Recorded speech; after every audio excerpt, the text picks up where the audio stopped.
নমস্কার, সৌরভকে আরেকবার আপনাদেরকে স্বাগত।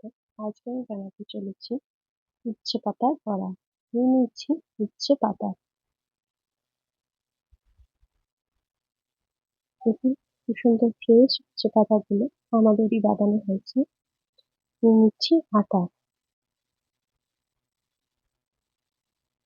আপনারা পরিমাণ মতো যতটা ব্যাটার লাগবে, যটা উচ্ছে পাতা আপনাদের কাছে আছে সেরকম ব্যাটারটা আটাটা নিয়ে নেবেন। বেসন তো আপনারা সবাই পকোড়াতে দেন। একদিন আটা দিয়ে পকোড়া বানিয়ে দেখুন, ভীষণ মুচমুচে হয় এবং ভীষণ টেস্টি, হেলদিও বটে। দিয়ে দিলাম কাঁচা লঙ্কা। আচ্ছা, পরিমাণ মতো নুন দিয়ে ব্যাটারটা মিক্স করবেন। ভালোভাবে ব্যাটারটা বানিয়ে নেবেন। খুব একটা বেশি টাইম লাগে না এই রেসিপিটাতে। সবকিছু মিলিয়ে হয়তো 5 মিনিট সময় লাগবে,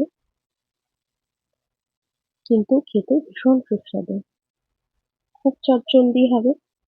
চট করে কিছু বানাতে ইচ্ছা করছে না, ভাত ডাল বানিয়ে নিলেন এবং পকোড়াটা বানিয়ে নিলেন, এক থালা ভাত অনায়াসে খেয়ে নিতে পারবেন।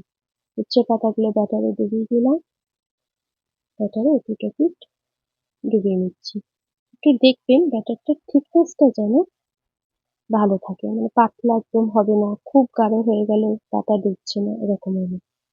এটা মোটা মতো ব্যাটার বানাবে যাতে পাতাটা খুব সুন্দরভাবে ডুবে যায়। দেখুন, পরিমাণ মতো জলটা নেবেন। পাতাটা এপিঠ ওপিঠ করে ডুবিয়ে রাখলাম। কড়াইতে তেল দিয়ে গ্যাসটা জ্বালিয়ে দিয়েছি। পাতাগুলো ছেড়ে গ্যাসটাকে লো করে দেবেন। ফ্লেমটাকে লো করে দিচ্ছি। আস্তে আস্তে এটা হবে। খুব পাতলা বলে খুব একটা বেশি সময় লাগে না, 1 থেকে 2 মিনিটের মধ্যে পকোড়াটা হয়ে যাবে। একদিকটা ভাজা হয়ে গেলে একদিকটা উল্টে নেবেন। এটা না, যখন জ্বর হলে একটা অরুচি হয়, তেতো তেতো সব জিনিস লাগে, খাবার খেতে পারে না, তখন এই পকোড়াটা বানিয়ে দিতে পারেন, ভীষণ কাজ দেবে। গরম গরম স্ন্যাক্স আইটেমও খেতে পারেন শীতের দিনে বিকালে, খুব তাড়াতাড়ি 5 মিনিটে। বাচ্চাদের খাওয়ানোটাও হেলদি। তেতো জিনিস তো সবসময় ভালো। আমি তো আমার মেয়েকে সবসময় খাওয়াই। র্যাশ বেরিয়ে গেলে শরীরে একটুখানি র্যাশ ট্যাশ দেখলেই হয়, উচ্ছে পাতা নাহলে করলা সেদ্ধ চিরতা খাওয়াতেই থাকি। যাই হোক, তার পিঠটা হয়ে গেছে, আর পিঠটা উল্টে দেবে।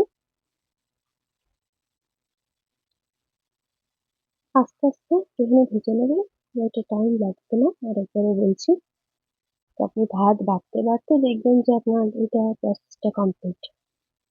ভাত বাড়ার সাথে সাথে আপনার পকোড়াও রেডি। একটু গরম গরম খাবেন, কারণ আটার জিনিস বেশিক্ষণ রাখলে ওটা নরম হয়ে যায়, মুচমুচে থাকে তো। গরম গরম ভাতের সাথে খেলে ভীষণ সুস্বাদু লাগবে। বেসনে একটু আমার তো একটু তেতো তেতো ভাবই লাগে বেসনটার মধ্যে, কিন্তু আটা দিয়ে খেলে ভীষণ হেলদিও লাগে আর টেস্টিও লাগে। একবার করে দেখুন।